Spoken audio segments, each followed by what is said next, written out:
Welcome back to All In with Rick Jordan. I am Rick Jordan. What a name. No, I always get this, like, you got an awesome name. When my son was born, look at this. I'm 10 seconds into the episode, and this is already a squirrel. I have something that I need to talk about today, but I'm just going to tell you about this first.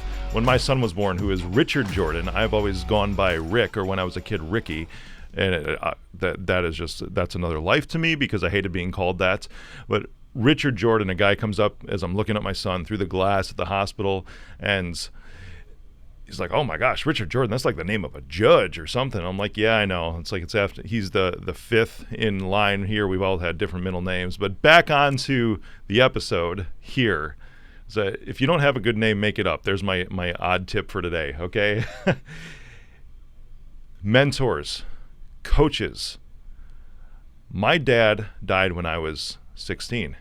And he was always around to lift me up, give me advice. It was amazing. But after that point, I was kind of thrust into this zone of being just sort of alone and going at it. You know, I had to achieve things on my own at that point. My mom was not exactly in the right emotional state of being for a couple of years, rightfully so. I mean, I couldn't imagine if Jana, my wife, just passed away suddenly. That would be just crazy to me, and I don't know where my mental state would be. Going through what I have in life, I probably would be able to push past the hurt and the pain and continue on day to day while still having this deep hurt inside, but I wouldn't be the same. I had to raise my brother and sister for 2 years, get them up, get them dressed, get them fed, drive them to school when I was just 16 years old. Still, I loved to be social. I loved to hang out with friends. I was involved in a youth group at church. I played guitar. I led the band. And after that, there was this scenario. I'm like, I'm just going to go after whatever I want to. I've always had that all-in mentality because at that, it's like, what does it matter? Stuff is going to happen in life. I already went through probably what I felt and still do feel was probably the worst experience in my life with my dad passing when I was 16. And after that, it's like, well, shoot, what can't I achieve?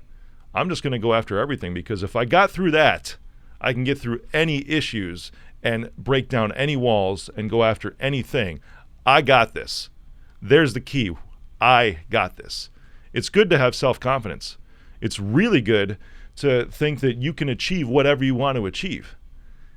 However, the part that I didn't grasp right away, especially at that point in time, is that you always need help. There are always people out there that have done more than you, that have achieved more than you, that have done things faster than you, that have made a bigger impact than you. And those are the ones that you need to pull from, that you need to learn from. I didn't realize this when I was young. Like, I'm just going to go after it because I know the things that I can do. I've always been very good at recognizing my own weaknesses and areas I'm not strong in, and also recognizing my strengths. And when you're young, when you're a teen, when you're in your 20s, you tend to be a little bit more cocky. And I remember when I was talking to you about the youth group that I was a part of. See, the worship leader in the church, she was moving on to something else. I think she was moving away, and I was only 18 years old at the time. I had been doing this now. I was confident in myself, and I called a meeting with the pastor of the church. Said, "Hey, can we just sit for 15 minutes?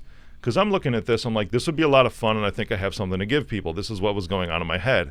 Now, when I sat with him, he was like, "Yeah, sure, Rick, no problem." I had a good reputation in the church for the most part at this time. And I sit down with him. He's like, he's like, what do you want to talk about? And so his name was Dave Davidson. How about David Davidson? And he was a great man. I mean, it really was. Very compassionate, very caring. And I sit down and thank God that he was that compassionate and caring to where he didn't just slap me back in this moment, because it isn't what I needed at the time. But when we sat down, he's like, "Yeah, what do you want to talk about?" I'm like, "I hear Sylvia is leaving." Sylvia was also a mentor to me. I played drums under her in the main band of the church for several years while I was leading the band for the youth group in the church. And she was incredible. I mean, just would always give me chances to shine, would always push me past obstacles that I had and tell me that I could do better. Because no matter how good you were, I started playing drums when I was 5 years old. Really, really young. And that was my dad that taught me in our garage, set up a drum set. You could hear it all over the neighborhood. He set this up for me. And just 5 years old, I'm playing an entire full kit. Now, if you think that's good, my brother is actually even better of a drummer than I am. I kick his ass in guitar a little bit, though. And I knew that I had what it took. And then I started teaching myself guitar at 12, and that's what I was leading with, because it's difficult. I mean, the Eagles have done it right. Other bands have had drummers who have been the lead singer, but it just doesn't work as well. You're behind this big barrier of a drum kit. So I'm like, if I want to lead something, I should probably learn something else. And guitar was just super interesting to me. So Sylvia took me under her wing and was able to stretch me past these moments and say, hey, you know what? You're good. You're really good, but you can always be better. So I knew at this moment, at least I thought I knew when I was 18, that, I think I've got what it takes. And I was confident in my musical abilities. I was confident in my ability to put together a band. But what I didn't realize is I still needed more experience, more training in just leadership, period. As far as going towards, because everyone on this worship team was pretty much older than me. I was only 18 years old. So I sat down with Pastor Dave Davidson, and I say, I hear Sylvia's leaving. That means you're going to need somebody. And I just look him straight in the eyes. I'm like, I got this. I'm your guy. Put me in. And I don't know what he was thinking at this moment, because that isn't even the way that I said it. It was way more cocky than that. And I'm like, I'm your dude. This is my thought process. There is no other choice that you have right now. And I know that I'm the guy because I can rock this for you. Now, that in itself, having confidence in your abilities, is never a wrong way to go. You should know your strengths. You should know your weaknesses. But in this moment, he stepped in. When Sylvia was moving away, he stepped in as another mentor in my life. And he just said, he's like, you know what? I don't think you're quite ready yet, but what I want to do is I want to sit with you weekly. And I want to go through some things with you. In music, his degree was actually in music outside of seminary, which was amazing too, because he understood structure, he understood theory, he understood obviously how to lead a group of people and inspire them because he was a pastor. He was just an extremely compassionate guy. So instead of just shoving me off and saying, this is just some cocky 18-year-old, he told me that I want to sit with you every week. I want to help you grow. You're not there yet, but I know you can be, and I want to help you grow. Even though I didn't know that I needed it, he understood that I needed it, and thank God that he didn't just cast me aside. He's like, I want to pour into you and help you. That was the point to where I was able to look back on and say, you know what, maybe this is something. Maybe this is something that everybody needs in every area of their life. I'll fast forward a few years. I did end up leading that church. And when Pastor Dave Davidson resigned, I was pretty much the one that was leading the entire church at that point, and I was only 19 years old.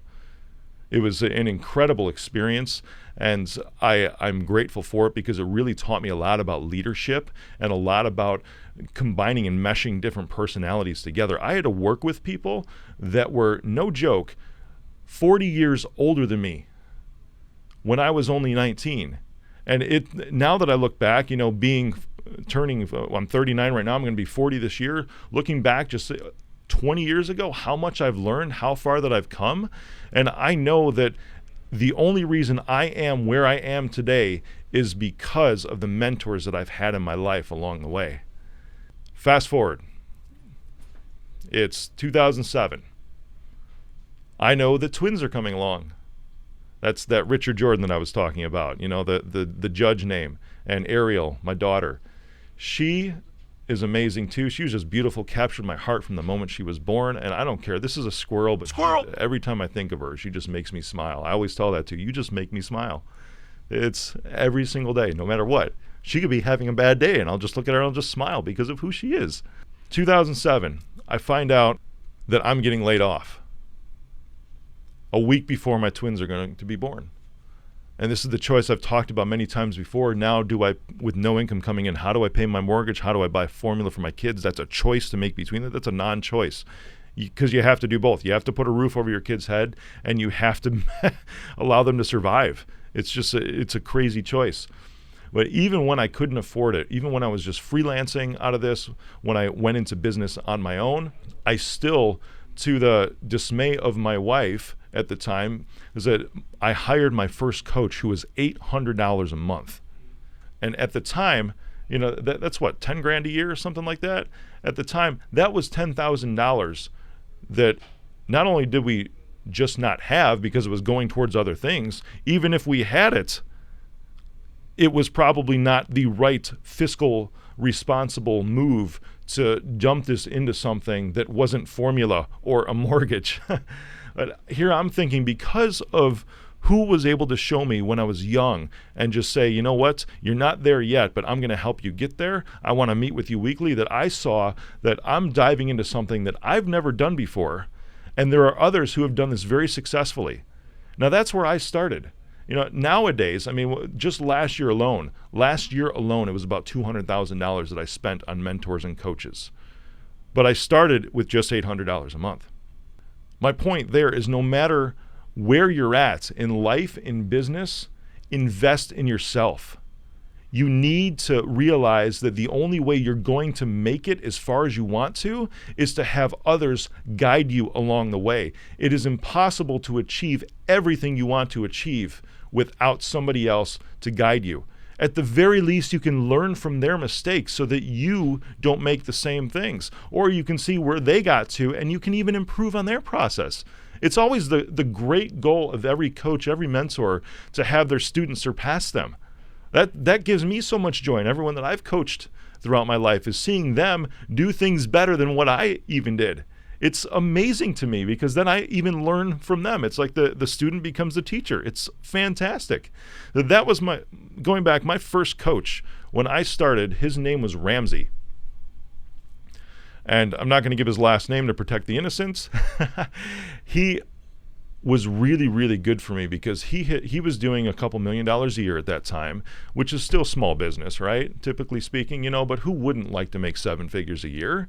And here's me coming out, and I don't even have that $10,000 to give him, that $800 a month. But I'm diving in, I'm all in, and I'm saying, no, the question that every entrepreneur asks or should ask is not to make the statement, I can't afford this. The question should always be, how can I afford this? That is the mark of a true entrepreneur, in my opinion. You never see the obstacles as a barrier. You see it as something that you can overcome, especially when it comes to finances. I always say that money is a tool. If you see something that you're just like, oh man, if only I could do that right now, it's not worth anything if it doesn't stretch you. That $800 a month was extremely stretching to me right now, especially when formula for my twins cost $450 a month. At the time, they had to use this special formula because they were twins. They were born young. They were born smaller, not super small. Together, they were 11 pounds in my wife's. Oh my gosh. I can't even imagine that, having 11 pounds of baby inside you and 2 babies. That's just crazy. Squirrel. They weren't small, but they needed this special formula in order to keep it down, which there was no generic. There was no Target brand or anything like that, some alternative. It was $450 a month. It was $75 a can. And because it was twins, we were going through 8 cans, 10 cans a month. Crazy. If my math is wrong, I don't care. Suck it. Okay. I just remember it was $450 a month, and it was a lot of cans. Still, I was dumping $800 a month into a mentor, into a coach, and I just knew, you know what? I need to make this work, because there are things that he knows that I don't know that can accelerate my plans, that can get me someplace faster, that can show me things that I could have never even learned on my own. Was with him for 2 years. And then I get to the point to where I feel like I outgrow him, which can happen, and that is okay. So I've had several coaches, several mentors over the past 20 years, and all of them I have felt like I've outgrown at a certain time. And I can tell you why, too. I'll let you in on a little secret as to why, now that I'm going down this road and opening up this rabbit hole. The reason why I felt like I've outgrown them is because they themselves did not continue to evolve. There's a mentor right now, Clint Arthur, who has done my media training, who has done a lot of my speaking engagements, speaker training. One of the reasons that I've stuck with him is because he continues to evolve and continues to try to improve himself. He's not teaching what he did or something that he used to do or something that he just thought up in a room and said, this would be fantastic. I think I'm going to throw this out there to all of my students, even though I've never done it. He continues to evolve himself and learn himself and grow on his own with mentors, with coaches. That's why you can find someone who you can stick with. Every coach prior to that has not been that way. It's always been they've stayed in their spot, which is great, but that means that their knowledge can end. And as much as they want to pour into you, as best as they want to be able to help you, they can only teach you to a certain point. And that's to the extent of their own knowledge. After that, you know what? Instead of a coach, instead of a mentor, they could become a partner. They could become a joint venture. That's cool. But once your coach reaches the extent of their knowledge, then it's time to move on. And I've even have had the reverse in my life now, to where I've shown my coaches a couple things or two. That's where the student becomes the teacher, because you surpass them. And I wish for every single one of them that's been in my life that they would have continued to evolve and accelerated. And here's one thing I see. When coaches or mentors get to a point, they might have had a business, or a couple of businesses, and this is pretty typical, especially in my space, in technology. There's a lot of mentors and a lot of coaches out there that have had businesses like I have, cybersecurity. They build them to a certain point and then they sell them, they cash out, which is cool. That was probably their goal to begin with, their exit strategy. All good, no problem. However, they get to the point to where they are now teaching what they did 5 years ago. And technology in and of itself, if I'm using my field as an example, is an ever-changing, daily, hourly, rapidly changing industry. How can you teach what you did 5 years ago when you sold your business and have it possibly apply today? Sure, there's basic principles. I did an episode on the 5 obstacles of sales, right? Those are basic principles because that gets into human psychology, but operations, finances have even changed. There's different measures that are in place nowadays to get business credit than there was 5 years ago. There's different stipulations. Even the same banks don't exist today that did 5 years ago.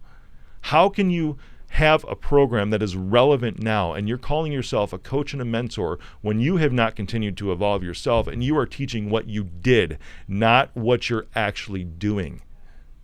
Find a coach, find a mentor that is actually teaching you what they are doing. Present tense, right now. Of course, you'll want to take a look at the historic aspect of what they've done and all their successes, their wins, and see what got them to that point. Because I hope you're choosing a coach that is further along than you. There's no choice in that.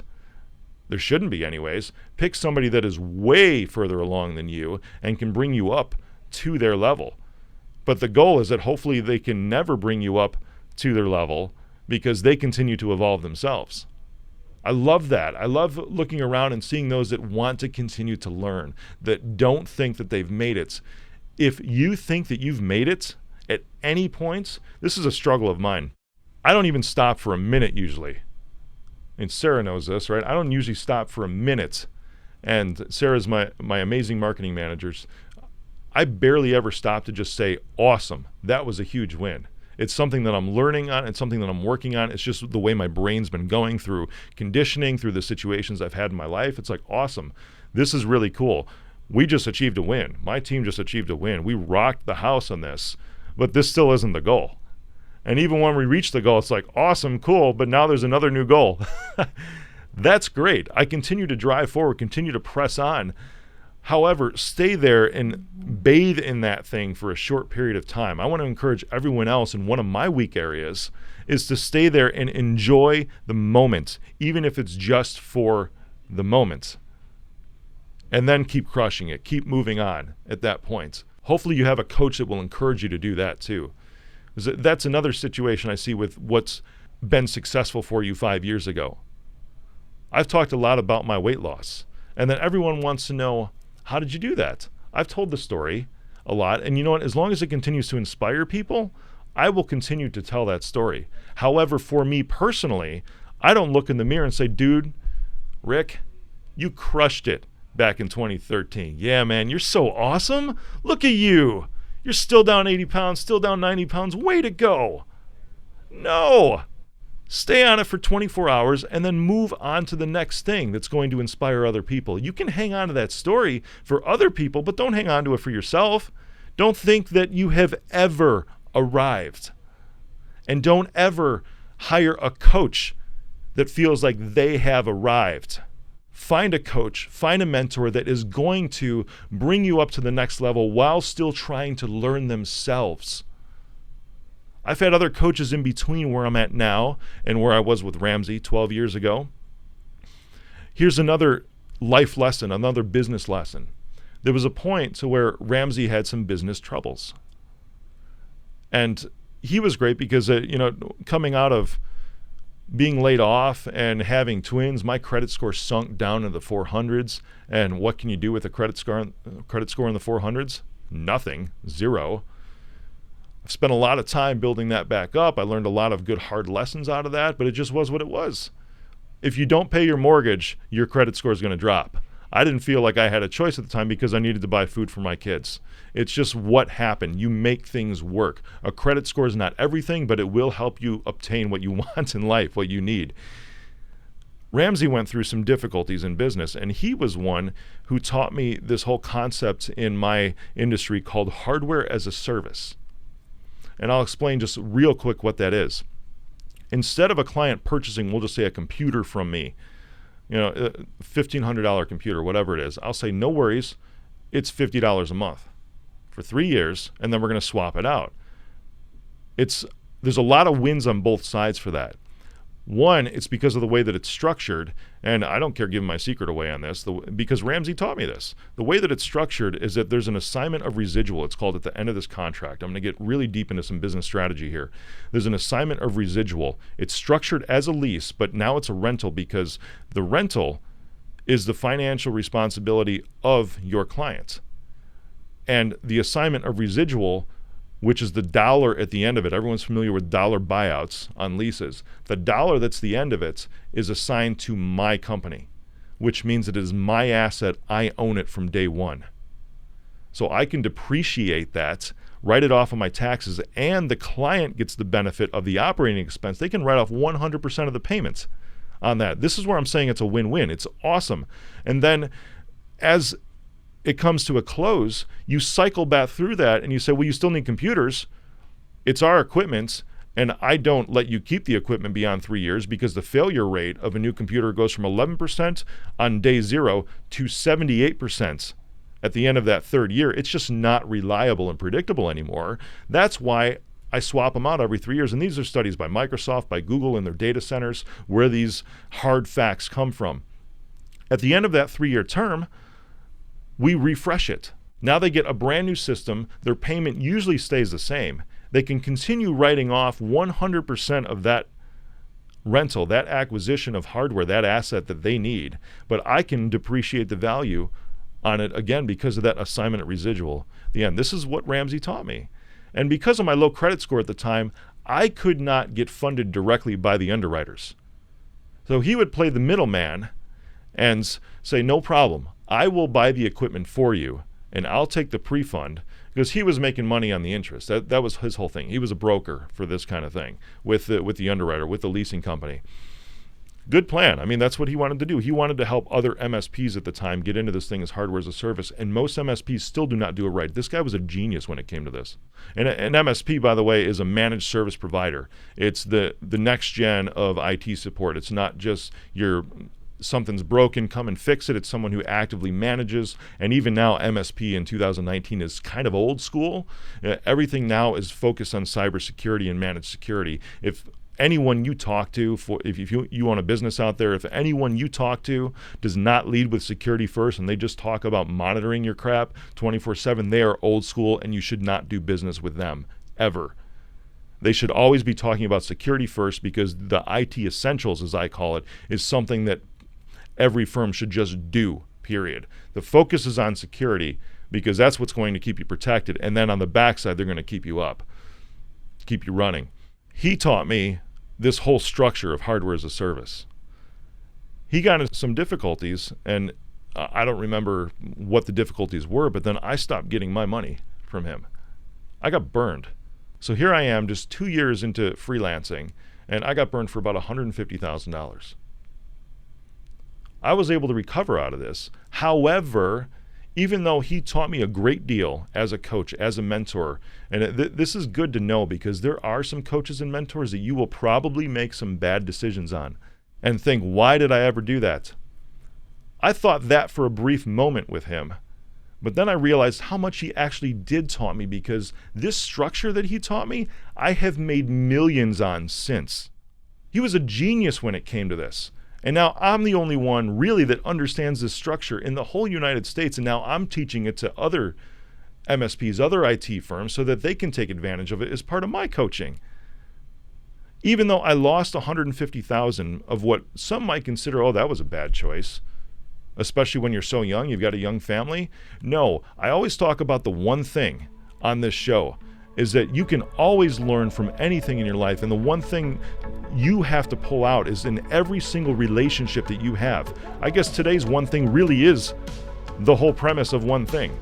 Even from Ramsey, I was able to pull that out and make millions off of a mistake. I'm doing air quotes, off of a mistake, as others might see it. Was he a good coach? Yeah, he just ran into some hard times, and I was the brunt of his mistakes. People will burn you, but you can still pull good out of that, whether that's moving on in business. And even now, today, if I were to call him up, even though he did me wrong, if I were to call him up, we could still have a great lunch together. We could still have a great conversation together. Every once in a while, he'll hit me up on LinkedIn and say, hey, you're rocking it, man. You're crushing it. Like, thanks, and a lot of it was because of how he started me. I've had other coaches along the way too that I've only stuck with for a year and a half. And, Robin Robbins was one that I recently left because she does not continue to evolve. Same thing, you're going to find these individuals. There was some before that in between there. It just is the way that it is. And most coaches and mentors, you will find that. So if you can find the rare ones that continue to evolve, you're winning. And you're going to keep lifting higher because they are lifting themselves higher and bringing you along with them.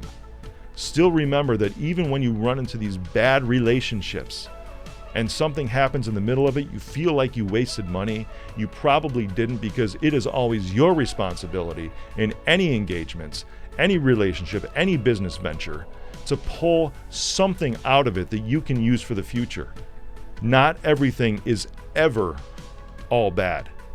There's always something good that you can pull out of it and use for the future in your life. So wake up right now. Here's your straight truth. You need to wake up and understand, like I finally woke up, that I could not do these things alone. There is no greater good that you could do for yourself right now than to go out and find a coach, find a mentor that can help lift you up to the next level. Why grind away and just make little incremental increases in your life, in your business, in your marriage, in your relationship with your kids, in your friendships, in everything that surrounds you? Why would you be satisfied with just moving on little bit by little bits, rather than making leaps forward? And the only way that you can do that is not alone, is with a coach or mentor that is evolving themselves. That's the straight truth. I hope that you pick something up from this. I know that you did, because it is your responsibility on all. And I always give you one thing, but you still need to grab out of this show every episode what you have, because I have insanely awesome guests. Today it was just me. You got all of me. I always want to bring all of me for all of you, for anything that you need. Grab out of this what you want. Take the straight truth to heart, because I know there's so many out there that are trying to do this on your own. And you're just going to keep grinding away and not achieving what you want to as fast as you want to. Stop banging your head against the wall. Keep moving forward. Find somebody to help you. And that's it. Rock your world.